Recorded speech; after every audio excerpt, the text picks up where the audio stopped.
मंडळी, पुढे काय होणार बघा. आजच्या भागात 2 मोठे धक्के आहेत. व्हिडिओ शेवटपर्यंत बघा. सबस्क्राईब करा आणि लाईक नक्की करा. जीवा आणि नंदिनी, आजीचा हार आणि विश्वासाची मिठी. लंच ब्रेक संपल्यानंतर ऑफिसमध्ये जीवा नंदिनीला निरोप द्यायला येतो. नंदिनी शांत आवाजात म्हणते, जीवा, काळजी करू नका, सगळं ठीक होईल. गोष्टी आपल्या मनासारख्या वळतील. पण जीवा दुखावलेल्या मनाने म्हणतो, हो नंदिनी, पण आजीचा हार विकल्यानंतर मी मोठी चूक केली.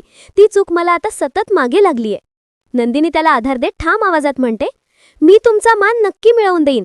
आजीचा हार परत मिळवून देईन. ही माझी जबाबदारी आहे. घरी गेल्यावर तेच माणिनीला सांगते.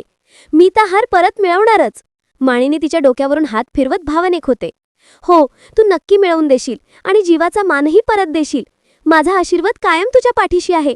माणिनी नंदिनीला मिठी मारते आणि नंदिनीच्या चेहऱ्यावर निर्धार आणखी तीव्र होतो. बेड थकल्याच्या धटका दरम्यान पार्थ खूप तणावात बसलेला. वातावरण जड. तो गंभीर आवाजात म्हणतो, एक फोन आला होता. काव्या चिंतेने विचारते, कोणाचा फोन? पार्थ हळू आवाजात सांगतो, काउन्सिलर मॅडमचा फोन आला होता. काव्या लगेच म्हणते, मग ठीक आहे ना, उद्या भेटायला जायचं असं सांगा. पण पार्थ तुझ्या डोळ्यात बघत थेट प्रश्न विचारतो, जायचं, पण काव्या, तुला घटस्फोट हवा आहे का? क्षणभर शांतता गोठते. काव्याला धक्का बसतो. तिचा चेहरा फिक्का पडतो आणि ती पार्थकडे थिजल्यासारखी बघत राहते.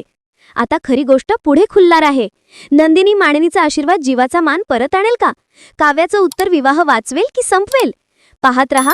लग्नानंतर होईलच प्रेम. आणि हो, लाईक करा, शेअर करा आणि सबस्क्राईब करायला विसरू नका.